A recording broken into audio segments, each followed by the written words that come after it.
Good afternoon, ladies and gentlemen. My name is Vignesh. I'm from the HIT Foundation, and I'll be your moderator for this afternoon's session, 6A, STEM Education in K-12. I know it's always a challenge to moderate the session after lunch, so I hope you all stay awake and give your full attention. Now, what is STEM in education? Why are we having this session? So I'm going to give a brief introduction to the session, introduce the speakers, and then I'll let them share their wisdom with you. Yesterday, while we were having the discussion at the start of this skills forum, the question was asked, what do we think are the most important skills that a student would require to be employable in the future? And some of the most common phrases that were thrown up were creative thinking, analytical skills, and effective communication. If you quickly Google STEM in education, you will see quotes like, we need to spark a greater interest in STEM subjects. STEM is critical in ensuring today's students are equipped for careers in the future. STEM embeds authentic problem-solving skills. STEM education allows for a shift from product to process. All of these are great statements, but as I was doing a little bit of research before today's session, I realized that there are a lot of differing views on what STEM in education really means. What is the purpose of STEM in education? Why are we pushing for STEM in education? Many of y'all in this room represent countries from all across Asia and beyond, and many of your countries have a very keen interest in promoting STEM in education. But why are we doing this? What are the purposes behind promoting STEM in education? And I hope our three speakers today will be able to shed some light and unpack some of these thinkings behind STEM in education, particularly in the K-12 curriculum. So it's my great pleasure to introduce our three speakers before they come on stage. Our first speaker for today will be Dato Professor Noraini Binti Idris. She's the chairperson of the National STEM Movement in Malaysia. We also have Ms. Suwanna Chivapruk, who is the director of Roong Aroon School in Bangkok, Thailand. And lastly, but certainly not least, we have Professor Paul Teng, who is the Dean and Managing Director of National Institute of Education International at the Nanyang Technological University of Singapore. So without any further ado, I'd like to invite Dato Professor Noraini to share her thoughts on STEM in education and the experiences of Malaysia. Dato Noraini, please. Okay, Bismillahirrahmanirrahim. A very happy afternoon, everyone. And thank you, our moderator this afternoon, Mr. Vignesh. And while waiting for my slide to appear, besides I'm a professor at University of Malaya in Kuala Lumpur, way back in 2015, when we start realizing the feeder to the university that doing engineering, doing ICT, doing computer, doing medicine and so forth, has been declined. There are some of our faculty and our units started to receive very, very few intake. Then when we, the slide is not, well, okay. All right, so then we were very worried. So a group of us professors from three research universities, there is University of Malaya, University Science Malaysia, University Putra Malaysia, and other colleague, University Kebangsaan, and so forth. We formed called Task Force for Ministry of Higher Education to enhance on STEM. And when we see that the student that coming in to the university also, they are lacking in reasoning and also communication, especially when they're talking about science and mathematics. I'm teaching mathematics. When in class, I ask them, why do you learn Pythagoras theorem? They said, given a right angle triangles, a squared plus b squared equal to c squared, given a and c, I can calculate a b. I said, hello, I didn't ask you what is Pythagoras theorem, but it's why do you learn? So that's why we noticed that all this reasoning, communication of the concepts in math, science, is not that good. So, but all this is an engine of growth for Malaysia to become a developed country. if we see our, and then a lot of people asking, what is STEM? So most of them, they compartmentalize STEM as science. Oh, I'm doing technology. I'm doing mathematics alone. Cannot. That's why Malaysian National STEM Movement in 2016, we define our STEM as a discipline of knowledge consisting of science where all the students must know physics, chemistry, biology, and mathematics with the integration of various technologies and engineering. So then the blend of this, we start campaigning since 2016 to the whole of Malaysia. We have 14 states in the country. We have rural, we have urban, we have suburban. But of course, there's a lot of challenges. Okay? Malaysia policy, our country want at least 60% of our students doing or in science and 40% in social science. Because way forward, Malaysia want to become a developed country in 2020. If a few months to go, but still we hasn't arrived yet at the, what we dream of. Anyway, as today, the student keep on, the number of science students at secondary education in Malaysia keep on decreasing. And we noticed that after they're taking their grade 9, which is, we call it Form 3, they sit a national exam. Basically, about 447 students taking the Form 3 examination, and we noticed that the pattern has been declining since 2016. Only 23% of 447,000 students taking science, pure science class. But if we add on to vocational, detract, and also, it's a mix of technical, we have about 42% out of that 447,000. So with all those, it's definitely a challenge for Malaysia, and I'm sure other countries too. When I travel in other parts of the world, we face the similar problem. And on top of that, we also lagging in our science performance in PISA and also our maths in PISA. And what we notice, PISA question always instill on critical thinking. And then they also has to apply what the concept in everyday life situation. And then this is 2015 PISA records. Singapore has been leading for maths, readings, and science. So Malaysia is wanted bottom there. So that's why all the professors, all the industry, we sit down together to reflect how shall we work together. So then we also notice now we are in the 4th industrial revolution. If it's 2015, the complex problem solving is number 1. And then in 2020, complex problem solving is still number 1, because that's where we have to apply the STEM's knowledge, the STEM concept, the problem, the reasoning, the critical thinking. And then if you can see in 2015, number 4 is critical thinking.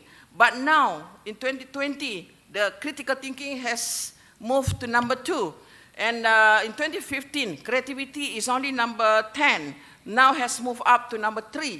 So with that, that's why in Malaysia, we are very concerned about all this way forward and to how that we want to become a developed country. And then when we talk about STEM pipeline, because all this while we notice through various research, we work in silo. We keep on blaming each other. Industry said the university is not producing the right skill for them. The university blame the school.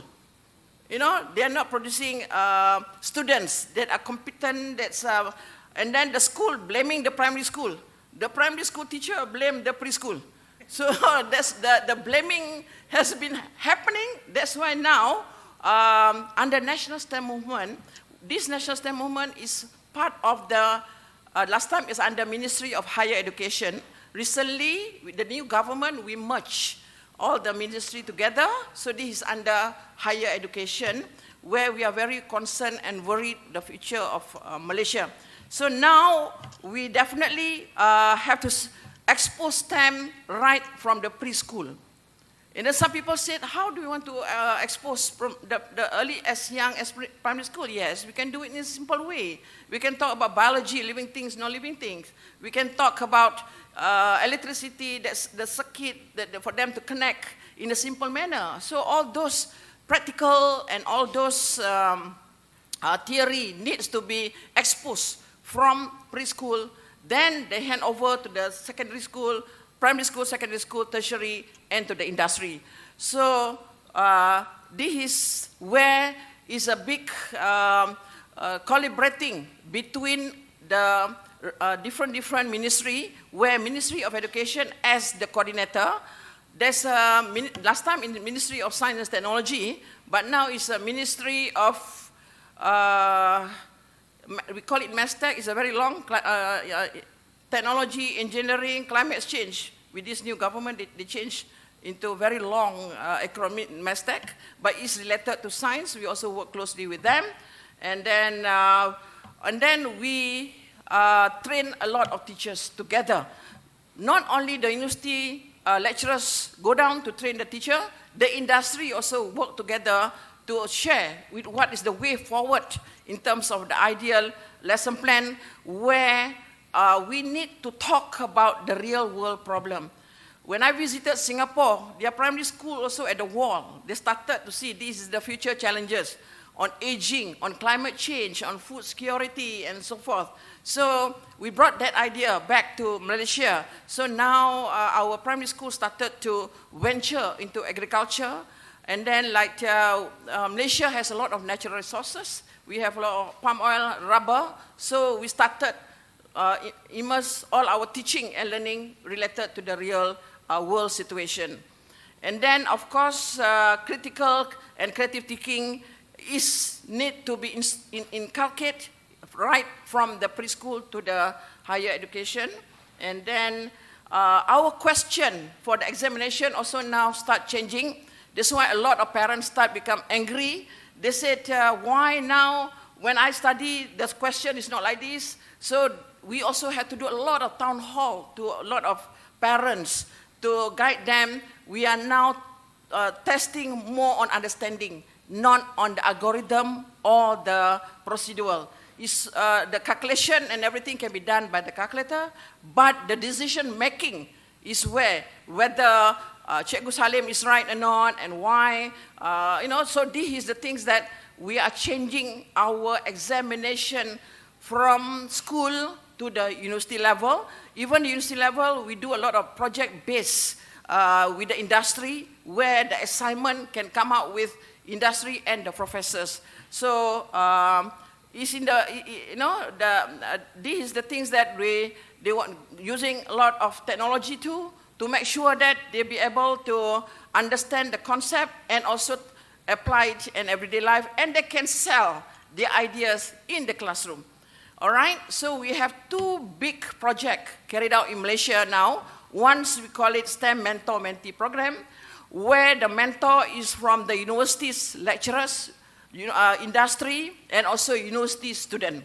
So these talented, the peoples that already been trained on the communication skill, they will go down to the school. One mentor will look after 5 mentee from the schools.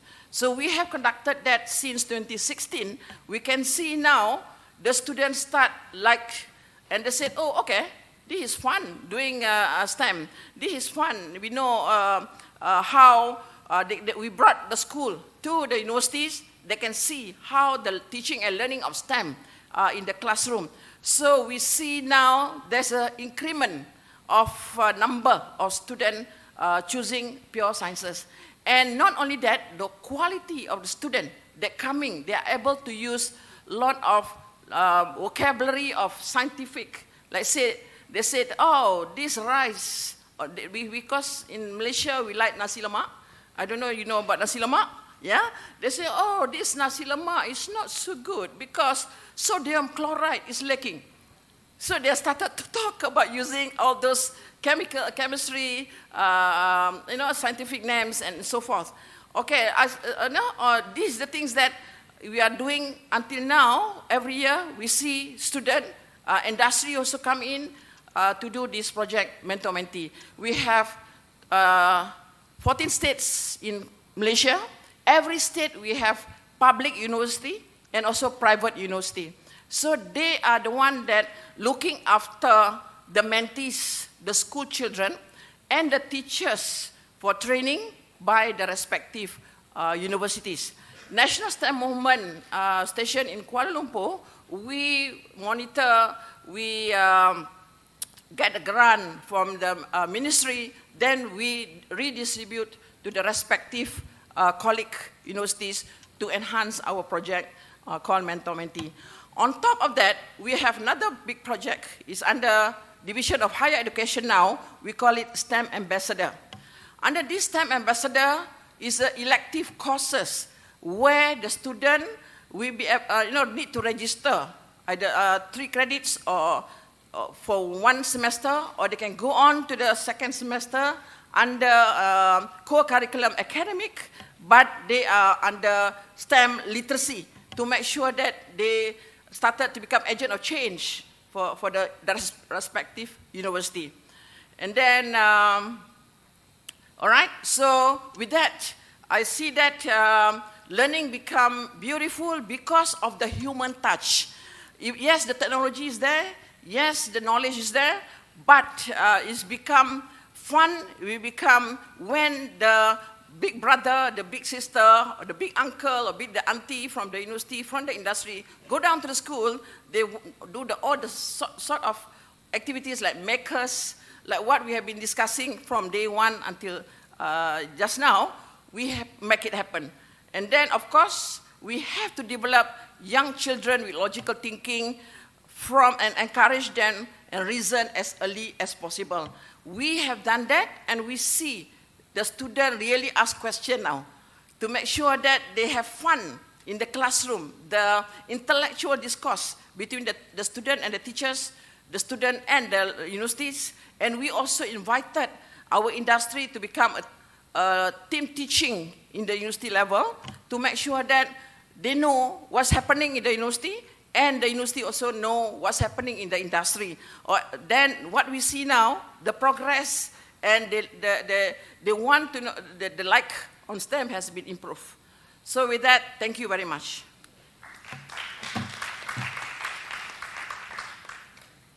Thank you, Dato, Professor Noraini. I know what my first question will be for you. Okay. Why is Pythagoras' theorem the way it is? I still do not know the answer. I know how it works, but I have no idea why we learn Pythagoras' theorem. Ladies and gentlemen, please join me in welcoming our second speaker, Ms. Suwanna Chivapruk. She's the director of the Roong Aroon School in Bangkok, Thailand, an innovative school, comprehensive school that incorporates STEM and nature-based learning in their curriculum. So, Ms. Chivapruk, please. Okay, good afternoon, everyone. Sawadee ka. So, I will start to talking about our school. Our school, the name is Roong Aroon. Roong Aroon is mean the dawn, yeah? How can I open? Yes. So you can see from the pictures of the Roong Aroon School. Roong Aroon School is the school that building up by the group of business company and reading by my founder, Associate Professor Patniyom. She is an architecture, and she would like to build this school because we would like to lead Thailand education into the new direction.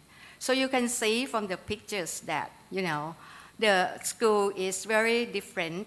It's under the nature. The building in the school was designed not higher than the tree. And we built it into the cluster of under the nature because we believe that nature is the big resource for learning, yeah.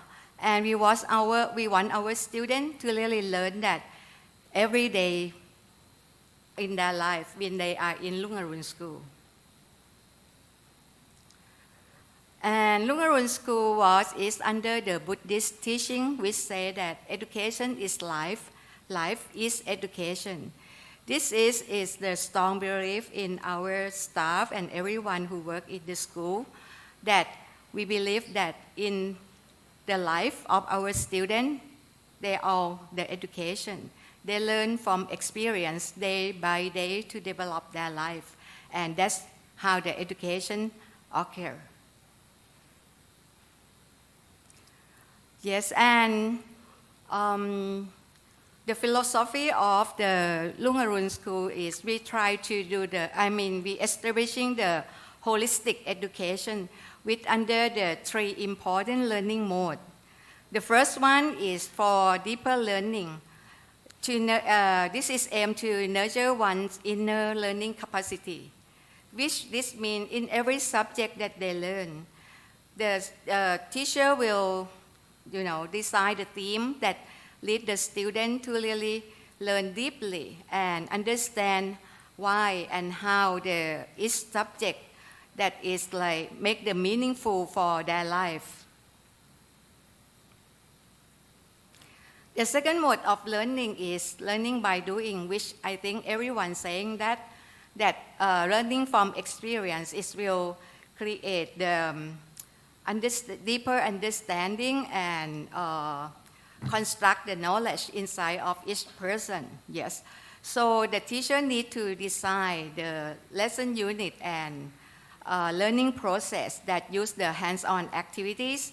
It's not just only in class, but also outside of class in the real situation or the area in the communities in Thailand.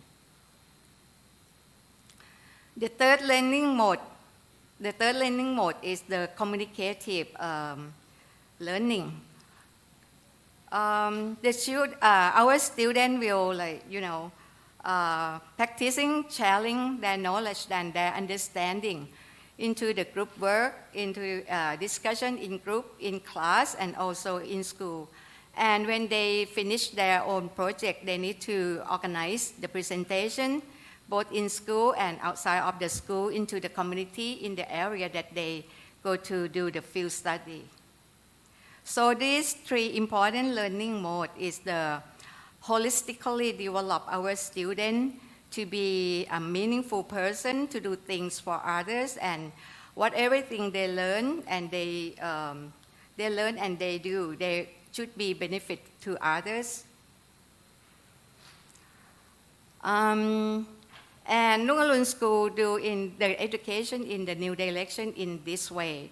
We don't think that classroom is the only place that teaching the knowledge and the content. So we shift that the classroom can be everywhere in the real world situation, which mean many things for teachers in Roong Aroon. So they need to design the learning unit under the thematic based on the global world crisis issue. So teachers need to set up the theme for the lesson unit for students to learn. Yes, so using the real world situation fit to their subjects. It's like food crisis issue, water crisis issue, and also social crisis issue in Thailand that were designed to be as a theme and to be as a learning unit for students. And the learning process is also changed to be from the content-oriented to be the outcome-based oriented. So learning by doing that, we are under the active learning. So we try to train our teachers to plan the lesson with the active learning, which we all know that is our work for the student, that they will enjoy their learning in class and outside of the class, and they also learn, get the value of the thing that they learn, and to use their knowledge and apply their knowledge to do the project that benefit to others. And this is the mode of holistic learning. That's when the Roong Aroon School will adopt the method of teaching, we will refer back to those three important modes that I just showed you. And then when we adopted a STEM into our school, we use it as the project-based approach, And then we need to clarify and analyze the deeper learning that our student will get from that, and also do the learning process design by using like collaboration work, investigation, and innovation, yes. And the thing that they do, they need to see the impact of the project that they do. Yes, and this also builds the self-awareness of everything they learn and how it will affect the others. So I will give you the example of wastewater treatment STEM project. This is a project of grade 11 science students. They gather as a group. The teacher planned to have the input for them to inspire their curiosity and interesting to choose and to investigate the problem to be their project. Yes, and this problem is the teacher challenging them by using like the problem in the communities, and this group they do identifying the problem use the scientific test to let's see the quality of the water in the school. Yes, and then after they can, set the problem for their own project, they identify the researching knowledge required that they need to find more, and then this is how they do on the self-directed learning, and they come up with the activated slush system to use in the school, because wastewater in the school is just from the kitchen, it's not of chemical. So they use like the microorganism to work on to digest the waste. Yes, and then at last they need to plan and do design the construction. It's not just only do designing, but they need to construct with our construction team. They need to propose the budget for the school and then ask for the permission to do it. And they start. And it's not just only construct the system, but they also need to educate the school member to really be aware that they are like the one of the who caused the wastewater in school. So how to reduce wastewater in school, and then how to reduce using water in school. Yeah. So this is both. It's not just only like doing the project, but also educate other members. Yes, and this is how we, use the STEM in Roong Aroon School. It's not just only from the secondary school student, but it's also starting from kindergarten through project approach. Yes, and there are just not just only wastewater treatment project, but we just finished another project in this semester is the parabola around us. So this is we done it with grade 9 students, which I will show you in the clip to make you understand us more. Yes.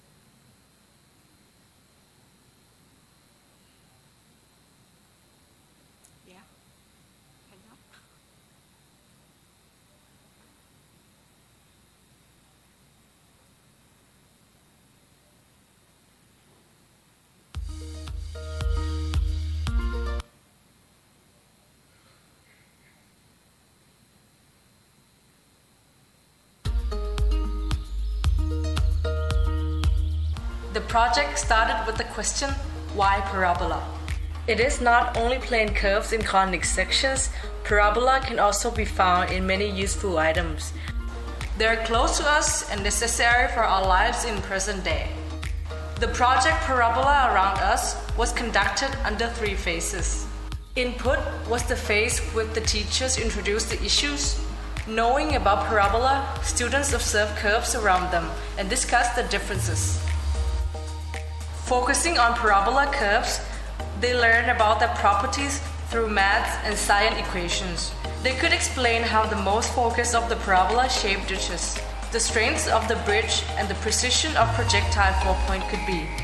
ทำไมเราต้องเข้าทางคณิตศาสตร์ เพราะว่าคณิตศาสตร์เป็นตัวที่แสดงความสัมพันธ์ของการเปลี่ยนแปลงของสิ่งหนึ่งไปสู่อีกสิ่งหนึ่ง เราได้ใช้โปรแกรม GeoGebra เพื่อให้นักเรียนได้เห็นถึงความเปลี่ยนแปลงของรูปสมการ ซึ่งจะมีผลต่อรูปร่างของพาราโบลา จากนั้นนักเรียนจะได้เลือกหัวข้อในการทำโครงงาน นักเรียนจะได้ทดลองทำการทดสอบเรื่องการมีจุดโฟกัสของพาราโบลาอีกครั้งหนึ่ง กลุ่มเราทำจานพาราโบลานะคะ โดยมีปัญหาเกิดขึ้นว่าเราหาตำแหน่งในการรับแสงไม่ได้ค่ะ จึงใช้สมการพาราโบลาในการเข้าช่วย เพื่อหาตำแหน่งรับแสงหรือว่าจุดโฟกัสค่ะ ซึ่งทำให้ชิ้นงานของเรานั้นมีความแม่นยำแล้วก็มีประสิทธิภาพที่มากขึ้นด้วยค่ะ The learning process emphasized on study and practice through active learning. When students had their preliminary ideas of their chosen projects, they started doing experiment of proving parabola properties. After all experiments, the students started with the preliminary sketch. Practice the skill they needed, prepare the tools and materials. Then, let's join STEM camp!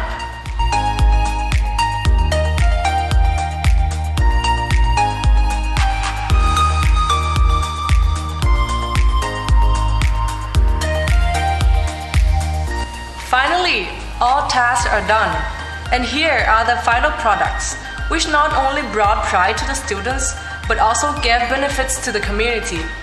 Other than that, these value-oriented lessons provided learning opportunities for the students to learn and grow by realizing on their own potential. อันนี้เป็นงานที่หนูต้องทำร่วมกับผู้อื่นและเป็นงานที่ทำเพื่อส่วนรวม หนูต้องรู้จักกับการมีวินัย รู้จักกับการจัดการเวลาของตัวเอง รู้จักกับการลำดับความสำคัญของงานแต่ละงาน เพื่อที่หนูจะทำตรงนี้ให้มันสำเร็จลุล่วงได้อย่างมีประสิทธิภาพค่ะ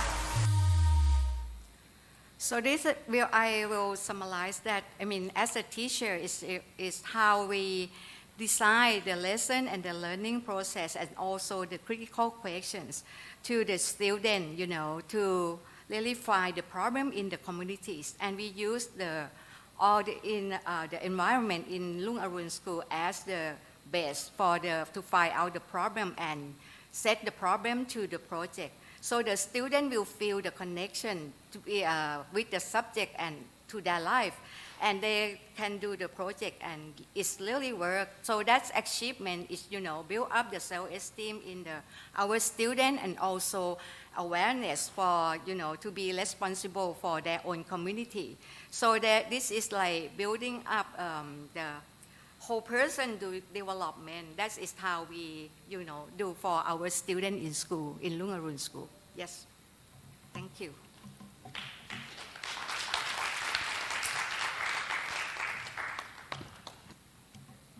Thank you very much, Ms. Chivapruk. I think it's very heartening to hear in a conference like this that it's still very important that we remember that the learning is important, that we teach our students to build their self-confidence, to be able to be better and more contributive members of the societies they belong to. So finally, I'd like to introduce our last speaker for today's session, Professor Paul Teng, who's the Dean and Managing Director of the National Institute of Education International. Prof Paul, please. Thank you, Vignesh. I'm sure you all agree that those two previous presentations are just stimulating. I think it's kept all of you awake. It certainly did for me. Let me just explain that I come from a teacher education institute. So we train beginning teachers and we do teacher professional development. And so my contribution to this particular session really is to talk about how do we integrate STEM into K-12 schools, into the curriculum basically. I mean, that's a challenge where, as a practical, real-life teacher training institute, we face. So let me share with you some thoughts on this. And my co-preparers for this particular presentation are my two colleagues who co-founded a STEM center at NIE that they call Mary STEM. They're both science educators, whereas I'm a scientist. So with that, I've got 3 take-home messages for us. The first really builds on what was discussed extensively yesterday. Yes, basic education years are very important foundation years to prepare for the future. And that's where I think the inculcation of some of the principles and attitudes of mind associated with science and with STEM in general are so important. My second take-home message really is that STEM is integrated in the K-12 schooling because of certain goals that we have as countries. One of those relates to the labor, preparing students for the future, whether it's 21st century competencies or particular disciplinary knowledge. But the other, which we haven't discussed very much at all, is really citizenship goals. I think in Singapore, we also see STEM as contributing very strongly to citizenship education. And that's because maybe we're quite unique in being a very small country, where we're trying to forge a national identity. I'll say a few more words about that, how STEM can also play a very important role in terms of citizenship. The third point that I want to make is that integrating STEM into school-level education requires many creative ways, and we saw some from the previous speakers. But these ways cannot detract too much from the main curriculum, because those of us in ministries of education and teacher training institutes very well realize that most times our curriculum are already so full. And as we heard from the keynote speaker yesterday, in some countries, we can't even fulfill all that's required of the curriculum. So there's very little space left, in fact, to introduce innovations, to teach STEM. So those are my 3 main points. Let me just expand a little bit on each of them. What I mean about basic education, that the years are important. I think, again, we heard quite a bit yesterday, on primary, lower secondary, and to some extent, the upper secondary years, that this really form or help to inform the subsequent technical abilities, learnings, and the habits of mind. Now, to me, the habits of mind are quite critical as an outcome, as a learning outcome of STEM education. And this involves attributes like problem solving that we heard about, in particular complex problem solving, life-related skills, things that are necessary, in fact, to effectively operate in society, all the different skills. And although we can't see the future, I think we can all anticipate what are the likely skills needed. And we really heard a lot about that at this particular meeting, about skills for the future. Yeah.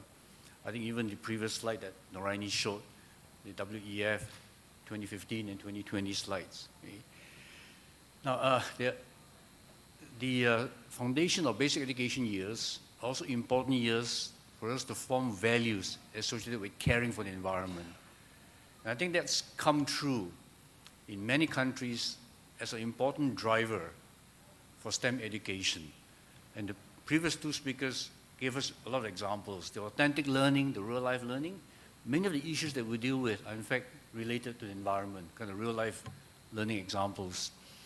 And of course, integrating STEM into school-level education provides an approach to improve the foundation I just talked about, but also to prime students for careers in science, engineering, and technology. I think this used to be one of the main purposes, to prime students, get them interested in science, because as all our economies, especially in Asia, go through structural transformation, we usually move from agrarian to industrial and then to knowledge-based industries. And the industrial phase is the one that really requires a fair number of so-called science and STEM-based vocations. And we all know that I work a lot on food security and agriculture. We find now that in spite of all the problems facing us with food security, we don't get enough students enrolling in agriculture colleges, which is a real problem, because people are not interested anymore, basically in the basis for food production. Okay, they'd rather be bankers or financiers or even computer programmers for that matter. So that's kind of my first point really, that it's important for us to start early. Yeah? And in Singapore, we certainly do that, even from the primary level. Okay, we start building in so-called STEM type approaches into our primary years. Let me touch on my second point, that STEM is integrated into K-12 schooling because of labor and citizenship goals. Okay? Now, meeting the needs for science and mathematics linked jobs, okay, that arise from economic transformation is actually quite an important goal. Okay? And if I use Singapore as an example, our own economy basically moved from a developing to a developed in 30 years and went through different phases, from very labor intensive years where basically STEM wasn't as critical as the next stage, which was industrialization, inviting a manufacturing base and so on, then moving on to knowledge base and now the innovation base, where STEM in fact has become very important for us because of the creativity generation, value addition activities in an innovation economy. But certainly in the early years, our main concern was just language literacy and mathematics literacy to really fuel that labor intensive phase of economic development. We heard this from previous speakers as well, that the ability to be able to recognize numbers and to read are so key, especially even in a labor-intensive economy. Then of course, preparing students who are future ready. That's now our major emphasis in Singapore, and a strong argument for STEM education. We've heard a lot about 21st century competencies, the 5 C's and so on, and however you define them. In fact, they're quite similar, right? Complex problem solving, critical thinking, collaboration, communication, curiosity, and you can expand that list up to 10 if you wanted to, yeah? So STEM is, I would put to you, a good approach that has been tested to try and make students future ready. In fact, the new mantra for our organization now is we're not just wanting to prepare students who are future ready, we're also wanting to prepare teachers who are future ready, okay? Being able to train students to be future ready. Now the third, which is one that's very close to my own heart, is preparing responsible citizens to make informed decisions with science and technology literacy, okay? And being able to cope with the disruptive technologies in everyday modern life. This forum has focused on just one big disruptive technology, digital. Okay? I research disruptive technologies, and there are so many others. There's at least 9 others. We haven't even touched on the second most important one, which is biotechnology, gene editing. And that's really disruptive technology. It also requires an informed citizenry. Now, why do I say this? I say this because in Singapore, our government is not, bashful at all about saying that we're moving towards a very science and technology-oriented modern society. Okay? And most of our progress is premised on science and technology. Therefore, we need citizens who are able to make informed decisions and not listen to fake news. Okay? And let me just digress 1 minute. And this is very important because what the digital economy has done is that it's fostered a lot of conflicting thoughts in people's minds. It's tough to tell the truth from the mistruth or the misinformation. Yeah? So we want to be sure that we have a citizenship or citizenry that is able to distinguish between what is real and what is not real. And we see STEM education as helping us do that in Singapore. Now the third point I wanted to make was about the real challenge that we face. Because most countries, most ministries of education already have a prescribed curriculum. And changing curriculum at the national level is not an easy task. I think we all know that. Because most curricula are already filled. Okay? So integrating STEM into school-level education requires really creative ways. And we saw examples of those from the previous 2 speakers. They're creative in some respects. They either replace or enhance current activities. Okay? Or they use time that is not programmed as part of the formal teaching time, okay, which we see too. And one of the best ways to do that, of course, is through authentic learning experiences, dealing with real-world problems. Just to share with you how we manage this in Singapore, we have a science center in Singapore. And we use the science center through a group called STEM Inc. It's a company, in fact, set up in the science center that implements our ministry's so-called STEM applied learning program in the schools. Okay, they offer workshops, they provide kits, teaching kits for teachers on how to hold workshops and so on.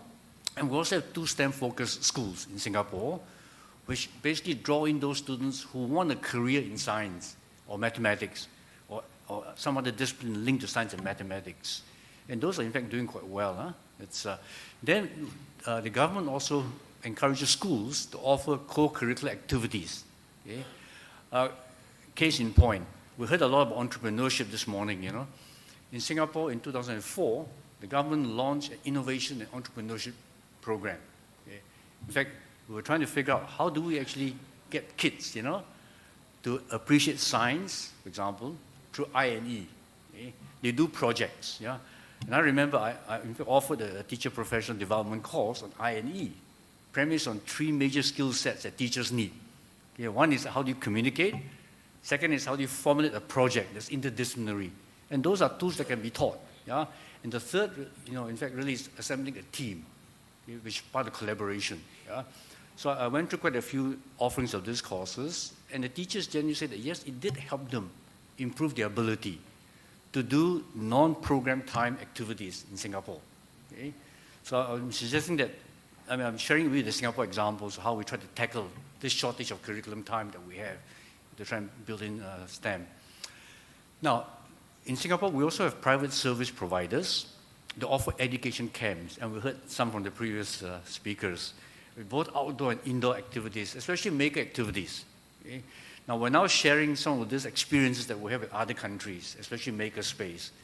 And one of the projects, in fact, that we are actively sharing is in China, in the Suzhou Industrial Park, where my group, the NIE International, we now go there through a Temasek Foundation grant to try and train all the science teachers in the Suzhou Industrial Park on using makerspace to build in a STEM approach into their teaching, a STEM mentality basically. Yeah?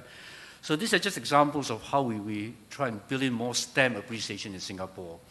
Now, other countries, you know, have very other good examples as well, especially in terms of application of problem-based projects. Okay? I think the waste management project the previous speaker mentioned was a good example of a problem-oriented project. Okay? If I have more time, I'll share with you many of the other kinds of projects that really lend themselves to learning moments, especially regarding the environment. There's so many aspects of the environment now that we use to basically make students appreciate the importance of science. Cambodia has the new generation schools. I think there are Cambodian educationists from here who can speak more on that. Now, in the Philippines, you know, they're building additional skills, which are components, okay, of the outcomes expected of a STEM education, ICT, communication, entrepreneurship. And entrepreneurship appears to be quite key as a way to put things together. Yeah?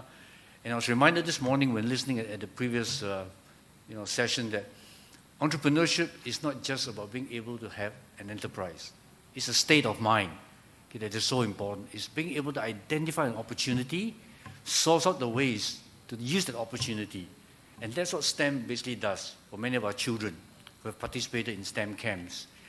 Then the third parties, you know, to encourage STEM in Vietnam, and of course authentic learning, which comes through time and time again, whatever you call it, real-world learning, the Finnish call it phenomenon-based learning.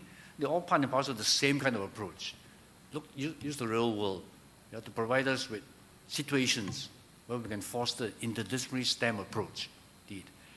Now, of course, you know, training to integrate ICT into solving local problems. I think India and we heard from Uzbekistan as well in the regional forum that Vignesh mentioned earlier on. In looking at the situation across several countries, it's possible to discern some enablers, okay, that help to facilitate a STEM approach to integrating that into the curriculum. Obviously, authentic, you know, a meaningful STEM curriculum is very important. And that's why curriculum developers really have to work with industry. And we heard that message come through many times as well, to develop curriculum with real-world problems. Okay. Second is make resources that are required for STEM education available. Okay. In fact, when we started doing STEM seriously in Singapore, we found this a major limitation. Okay. Things like even 3D printers, coding software, and so on.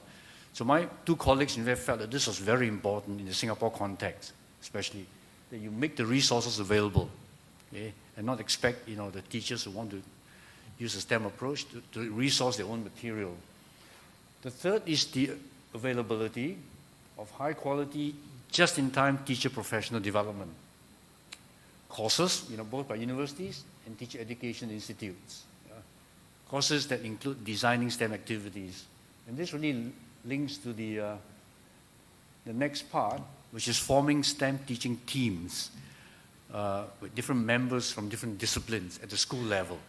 Yeah, I think there's nothing like forming a small community of practice within your school to actually help, to use STEM appropriately. And of course, organizing national STEM symposiums or meetings to share best practices was the other avenue that, my colleagues felt they identified from visiting several countries. Let me just finish off this kind of short intervention by talking about, aiming STEM at students. What are we expecting? Certainly getting students interested in careers in science, technology, and engineering is one of the positive benefits from that. And countries face that. I even remember reading about the island of Penang and the chief minister there saying that we don't have engineers. So I can't bring in more industries, And the lack of engineers because there are not enough students interested in some of the basic disciplines there. Then grounding students in the processes and attitudes of mind that are associated with science, mathematics, engineering, technology. Again, we don't have time to talk about this. What are these attitudes of mind? Of course, with science, having an inquiring mind is very key. Testing hypotheses, asking for empirical data before making a decision. So these are those habits of mind that are so critical for us as adults. Then, of course, inculcating the ability to take an integrative, interdisciplinary approach to problem solving. Second speaker mentioned systems thinking, systems approach. This is really what systems thinking is all about. Trying to get kids, to be able to think out of the box and looking at systems framework. Of course, the 21st century competencies, and character qualities, and then finally becoming employable citizens. Okay? So the soft skills that we talked a lot about, and that some others call the foundation skills, these can all in fact be acquired through a STEM approach. Okay? Now we're not saying that the STEM approach is a panacea, for the 21st century, but it's certainly a tested approach, okay, that can be used quite a bit. I actually did have some provoking questions. Even though we talk about STEM, I don't think there's as yet a kind of a universal consensus on defining STEM. So to provoke discussion, I'm basically saying that, what really does STEM mean to you? Okay? Is it a catch-all term, which some people use, for the 4 areas, or is it a suggestive integrative term for the sciences and engineering? And lastly, is it just a term that we use for convenience, that describes a desired approach, a heuristic approach, a guiding approach to 21st century competencies? I think on one extreme, you can consider the last one as the easiest to adopt. Okay? That is something to help us get to 21st century competencies, which we all know and understand are needed. And of course, we've already answered some of those questions, I think, from the previous 2 speakers. Why is STEM assuming more importance? What future needs of education are we meeting? And then, of course, does STEM require disruptive transformations to the science and mathematics curriculum, which is a problem that we face in our institute as a teacher training institute. How do you get away without disrupting the already current curriculum? How do you add on to it? Yeah. So with that, I hope I've contributed a bit to the discussion in this session. So thank you very much for listening.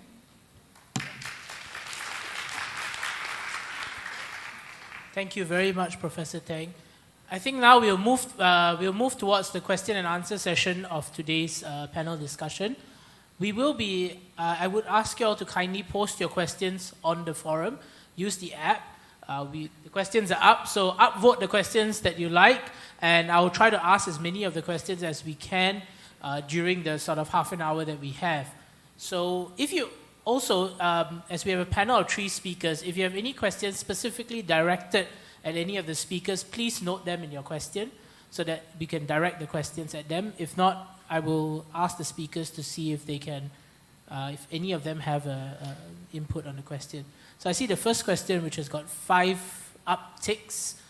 Women participation in STEM is very low in Southeast Asia. Ways, ideas to increase gender equity in STEM. Dato Noraini, I think Malaysia has done a bit in terms of gender equity in STEM. Would you like to share some of your views and the work that Malaysia has done? Okay, in Malaysia, we don't have this issue because our government always encouraging equal gender opportunity. Because we have a lot of scientists, we have a lot of educators, we have a lot of inventors from the ladies that are able to come out with their product and commercialize it also. So in terms of Malaysia, we are quite okay.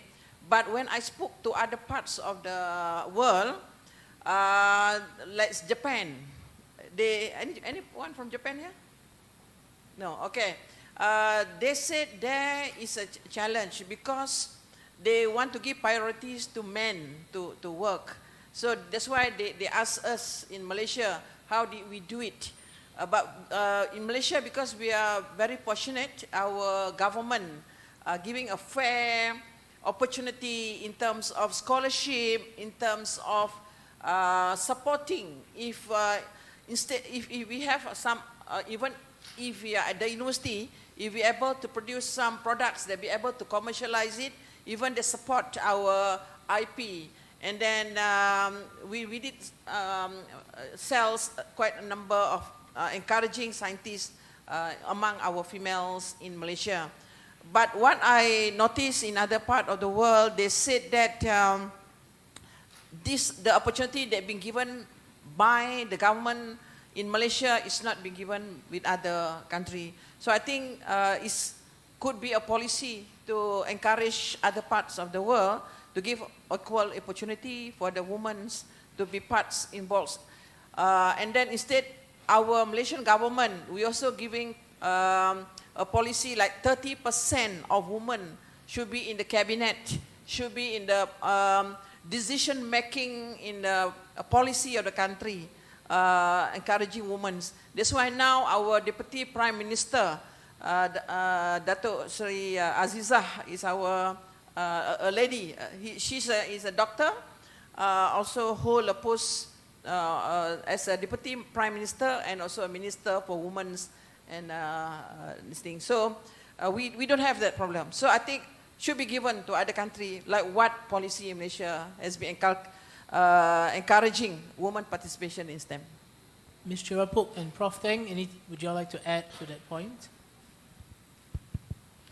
For me, I'm working in school, so I don't think that this is the issue, because in class, you know, every student take part of it. It's just not like, I mean, even the girls, the student in they are very good in science also, and most of them are the leader of the group right now that we try to observe in class.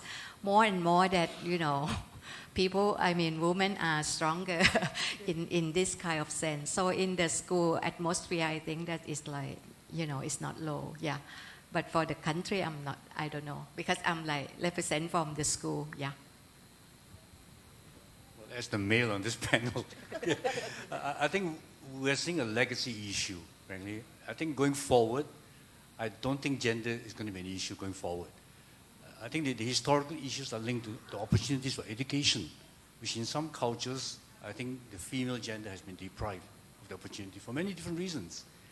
You know, I still remember an expression that I heard at one of the international centers, the International Rights Research Institute, where they would introduce the farmer and her husband.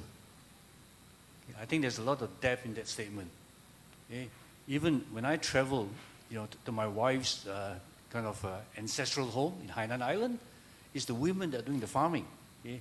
So it really means that the opportunities for education are not there for the women because they're needed in some of these other, you know, I would say less knowledge-intensive vocations. But I think things are changing. You know, so I think it's a legacy issue that I think we'll see slowly become less important.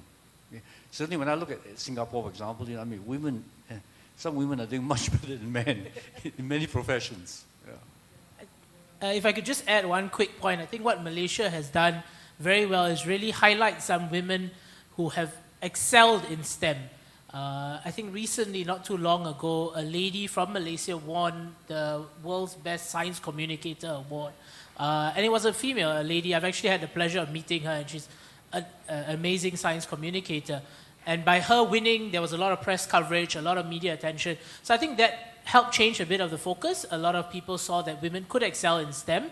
And also, if I'm not mistaken, and not too long ago, there was move in Malaysia to look at the textbooks and the kind of examples they're given for successful scientists, for successful individuals in the STEM fields, and they were giving more examples of females in the textbook. So students at a young age are exposed to also women who have succeeded in the STEM fields.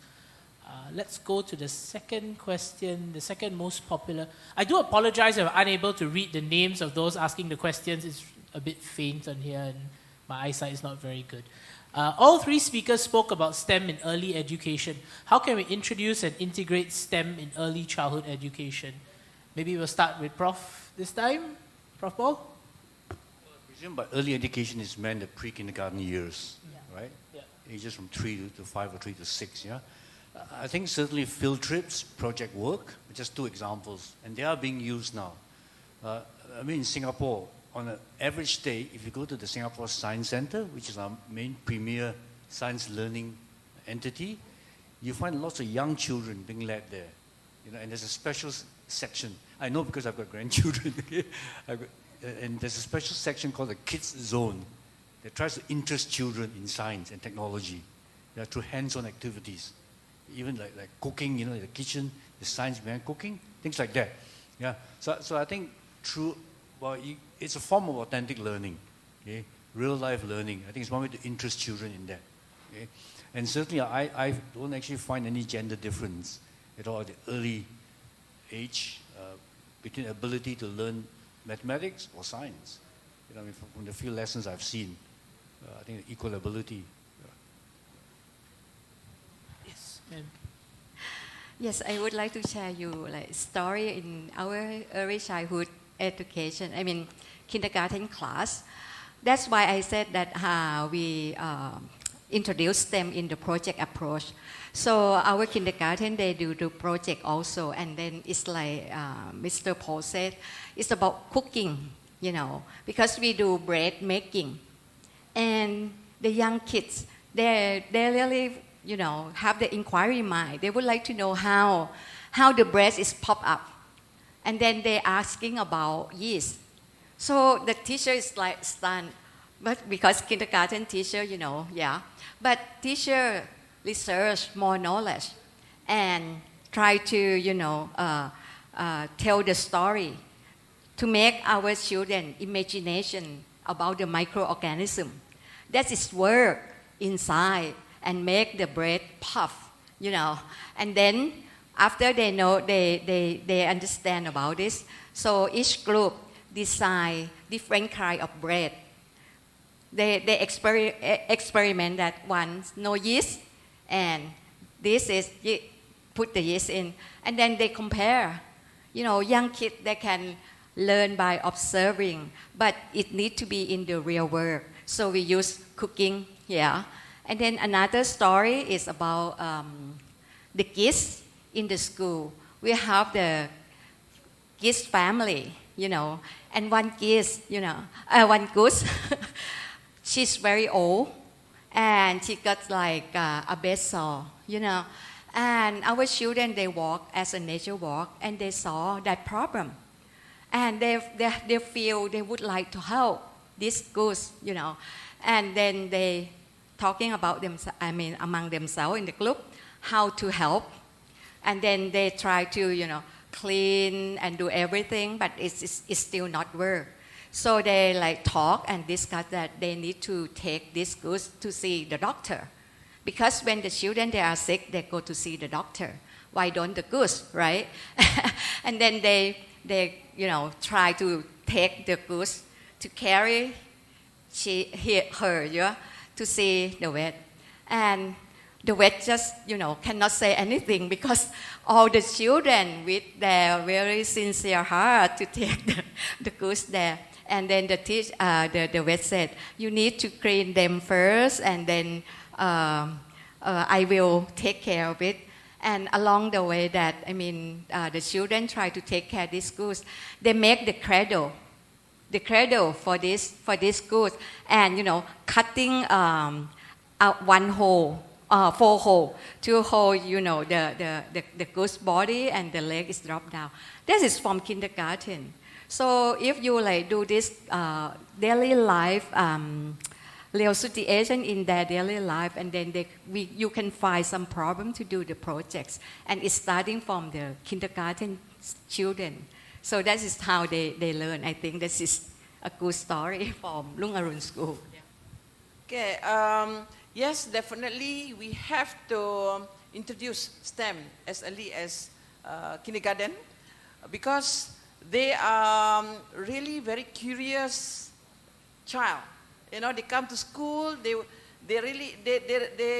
want to make mistake, they want to touch, they want to smell, they want, you know, they are all the inquiry, they get excited, not just like adults, because can I touch this? Oh, is it dangerous? Oh, is it, you know, so we are very scared with the mistake, the no's and the don'ts. But the kindergarten, if they are very confident, for instance, like in Malaysia, we have a lot of lands. We encourage them to do agriculture. So now, some universities, some school, been allocate some piece of land for all these young children, the kindergarten, to plant, their own vegetables. And then we noticed last time, parents do complain that their child do not like to eat vegetables. They only want to eat a lot of meat and so forth. But now, with the integration of STEM as early, so they plant their own vegetables and so forth, and then they cook also. Whatever plants they have planted at the kindergarten, they make soup, and then from there they learn about science, and then they start like it. So with that, we did that in Malaysia. Not only that, we also exposed them about petrol. We also exposed them about palm oil, because in Malaysia, we are the second exporter next to Indonesia on palm oil. So we brought them also to learn about the palm oil, what they can do, and then how to do the cooking with using the palm oil. So all those exposure, and of course, as I mentioned earlier, we can also expose them to connect wire, and then like the bulbs. In a simple way, they like it. So now we believe the young children, we expose to project-based. And then we also stop relying a lot on textbooks, a lot on joining dots, because that's not inculcate higher order thinking or creative. But we start with giving them empty books, empty, where they are the one that draw, they are the one that explain what they have learned related to the nature, to the technology, so all this will be able to help them. And then psychologically, if the child is born normal, they're born with 100 million neurocells to be connected, just like the advertisement in the milks, in the television, they connect all those cells. So if we be able to integrate as from newly born until 6 years old, this is the best time for us to let them explore, let them do inquiry, do the fun learning, let them play with the sand, let them play with the animals, but of course with guidance and with the proper, the children can really question us with good question, and then this is the future of the STEM talent they'll be able to produce in our country. Thank you. Thank you. I just wanted to ask a question of my own, particularly for Ms. Chivapruk. I had the pleasure of visiting your school and other schools in Thailand and in Bangkok particularly. And your school is certainly very innovative and it has the luxury of space. I wanted to ask your opinion, how can you help other parts or other schools in Thailand scale up some of these? These schools may not have the luxury of spaces, large ponds, and also geese in their compound. But how are we able to do that? Is there something that can be done to scale up some of these lessons that Roong Aroon School has learned to other institutions in Thailand and maybe even beyond Thailand? Yes, I think about this, that you asked 2 or 3 critical that we enable to expand, If you see Roong Aroon School is the private not-for-profit organization. So that's why, we need to earn some budget to really put it back to the education. And then we're going to expand by, doing the training, like the training, teacher training for active learning, because the key process is active learning. So when you plan your lesson in that way, you will inspire students. Anyway, even you don't have like the space or everything, but if the teacher themselves, have the inquiry mind, so they're gonna ask the critical questions to inspire the student. When the student have like the interesting, or they put up that is their own project or something, they will learn by themselves. And that's how the teacher is the key changing person. Yes, that is the one. And I think right now, the Roong Aroon School and also Asamsin, which is like the Institute for Education. So we help the school, public school in another province of Thailand, in Rayong. The first person that we want to do the mindship, who is that? The director of the school. Because the director of the school is very the important one. If he or she really see the importance of the education, they will do everything for the student. But if they just think about their own professional development, that is not for the student. That is very key important thing we call like transforming, which is right now we are like the consultant for that one and work on, yes. That is like change, transform the director first and also teachers to do their lesson design more on active learning and on project approach. And that's why I think like STEM that is fit to that. But STEM in the way that they need to connect to the student real life. It's not just the content or the project that teacher would like to teach chemistry, physics or biology. But if you choose the problem from their real life, the student in that area, they will try to solve the problem. And when they solve the problem and then they return or sharing their understanding and knowledge back to the community will feel proud of the student in that area. So this is like, the interconnection between like the communities and school and student. And student also will know that the thing that they learn is effect today. It's not just you learn and try to remember the content and knowledge and you use in the futures and we don't know what day that they're going to use the knowledge. But with this kind of, the thing that Roong Aroon try to do is apply the knowledge that you know and understand to do something that benefit for others. And then when you share the knowledge, you will know that you need to know more or you already enough for that. So this is like create the, lifelong learning in the student. So in this kind of training, I think that Roong Aroon can help, not depend on the budget. Yes, that is my Thank you, opinion. ma'am. Prof Teng, I wanted to ask you, maybe if you could expound a little bit on something that was shared. In a key aspect of trying to promote STEM in education is really changing the mindset of teachers and of school leaders. Coming from a teacher training institute, what do you think is the most important enabling factor to be able to effectively change the mindset of teachers to adopt more active learning practices and of school leaders to promote such a culture within their institution? Maybe not just from Singapore, but from your experiences in the region and beyond. That's a tough question. I think one way is to enable teachers in as seamless a manner as possible to really use either real life situations or active learning, to illustrate STEM principles. Okay? Because a lot of teachers actually struggle with how do I invent a lesson, basically. Recently we find that quite a bit, especially with like primary school, You see, in Singapore, our primary school curriculum, early primary, is all on the system basis. Okay? So when they learn the water cycle, that's a great opportunity, in fact, to understand from the interdisciplinary approach, thing, how you actually inculcate collaborative learning, tackle the problem from the real world and so on. So we find that teachers actually want, I hate to say it's almost like lesson plans on how to inculcate STEM into the lesson.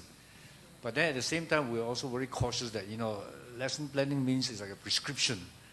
So it's going to be a very fine line, between how you suggest that this is the way we think, you should be guided to do it, versus how you actually do it, kind of thing, obviously, I think support by the school principals and the school leadership is very important. So thinking back in Singapore, we've got what we call white space allocated for project work. So many hours a week, And some teachers like to find projects that are STEM in nature to make use of this white space. And this all started with the NIE initiative, Innovation Entrepreneurship Initiative, where teachers say, if you want me to try and inculcate a sense of entrepreneurship in the students, where do I find the time? And that's where the white space idea was brought in, really. So the second is actually having time to do it. But at the end of the day, if the parents are not supportive, that's where teachers have a lot of problems. Because most of our school systems are still very much assessment-based, whether we like it or not.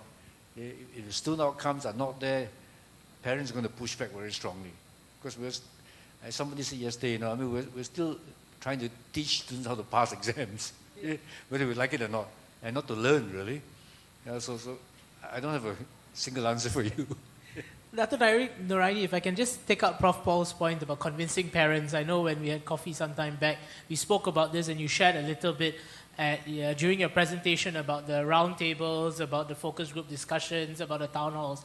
Could you share some of the experience in a society like Malaysia, which also very much is assessment-oriented? Parents are very focused on how their students perform in the classroom. What sort of activities did your STEM movement had to adopt and to convince parents, particularly in urban centers like Kuala Lumpur and Johor Bahru? What would you have to do to convince them to accept that the teaching and the learning has changed? Yeah, I agree that parents still want to see the report card, the A's plus. In Malaysia I got A plus also. Okay, so they compare with other children and so forth. So definitely, what we do is that we have to deal a lot of town hall with the parents association, and then sometimes they don't come. We invite them for the town hall. A lot of parents don't come. The one that come, they already know about the importance of education. The one So what do? We do a lot of, then we do a lot of town hall at the shopping mall. So we negotiate with the shopping mall owner, giving us a free, do not rent, give us, the ground floor or whatnot. While we have the discussion, the town hall, we also do some STEM, this showcase, inviting industry, inviting universities and some school to showcase and to, when they come, actually they don't come to our town hall. Even though we invite, but somehow or other, in order to capture as many as possible parents to support initiative for our Malaysian National STEM movement. So we do at the shopping mall. Then we also pakat with the shopping mall. Said once they come in, maybe you can give some gift, okay? Then the voucher to go to the shop, and then they listen to us. So we really do a lot of initiative, a lot of things to really outreach, to reach them. And then that's how we talk to the parents. And sometimes we also do a lot of town hall to the respective school. And then that's where the committee, like what Prof Paul was saying, we have to buy in from the head of the school. And then the head of the school must be a good friend to the president of the parent association. Then they'll be able to bring it to the school. So that's where also we do a lot of campaigning. Lots of parents also questioning us. They say, why must I put in my children to do science and mathematics? They are very tough.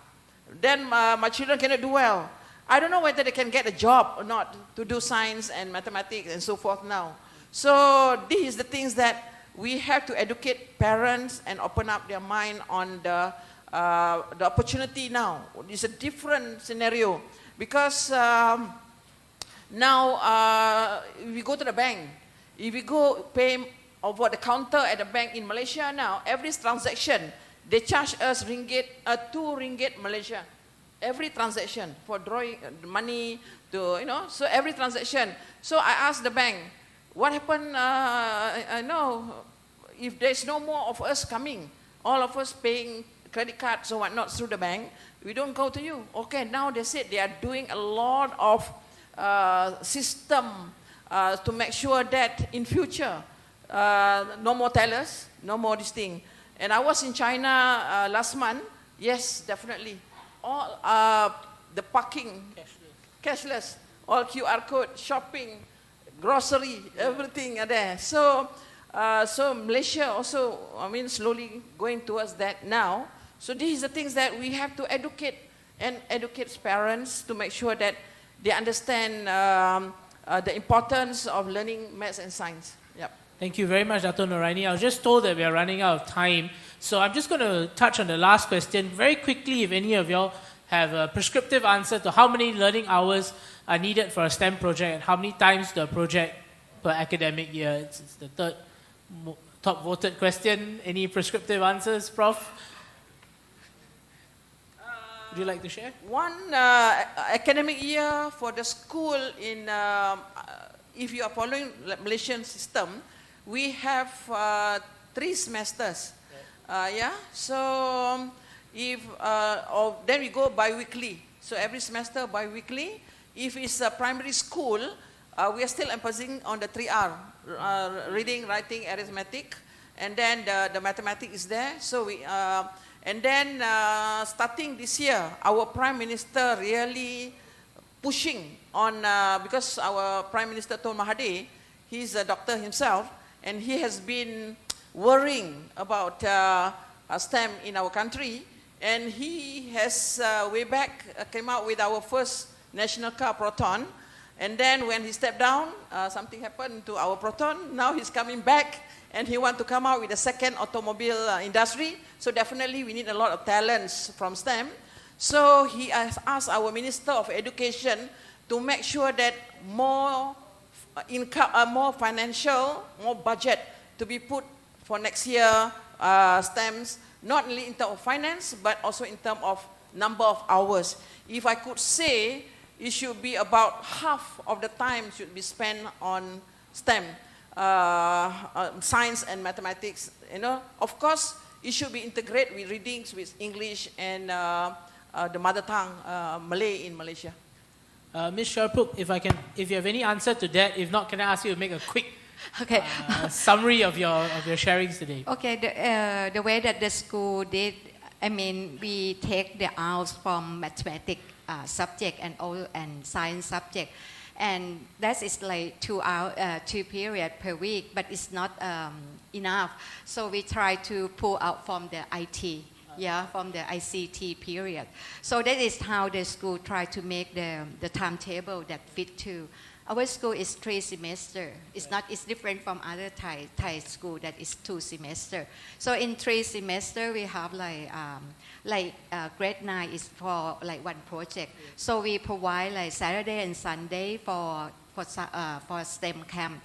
But the input and the process of learning is need to be ready before to start the camp. Yes. So that is how we use the. Okay, just very quickly, Prof Paul, would you like to make any closing remarks? One key takeaway from today's session. Today's session. From today's session, or from STEM in education in general. Well, obviously, I think all of us here feel that STEM is important as part of the educational preparation for students of basically to prepare for the future. But how we do it is a real challenge, because most curriculum are fixed. So we're going to find creative ways, basically to make use of whatever time that we can carve out for the current curriculum. The second is having, I would say, demonstrated pedagogies whether it's active learning or real life learning, the teachers can just pick up very fast. Yeah, it's, Thank you, Prof. Ms. Chivapruk, would you like to close with any thoughts on the session? So I think if we have the inquiry mind, no matter what, how hard it is, we're gonna find out the way to do it effectively. Yes, for our student in the future world. Thank you, ma'am. That's inspirational. Dato Noraini, would you like to say anything? Okay, when we talk about STEM, we are not only focusing on the content of mathematics and science only, but we also have to inculcate values and then the soft skill, because this will lead to the success, whatever they are doing in the future career. Thank you. All right, thank you very much, our speakers. If I can just add 2 key takeaways that I learned from this session, I think STEM education, it's important that if we incorporate it in our schools, it must be authentic and it must focus on real world and relatable problems. And secondly, STEM education, it extends beyond labor market concerns. It extends beyond just the hard skills of science and mathematics, but it can contribute significantly towards social cohesion and nation building. And on that note, ladies and gentlemen, thank you very much for being here, and please join me in thanking our 3 panelists for their insights in today's session.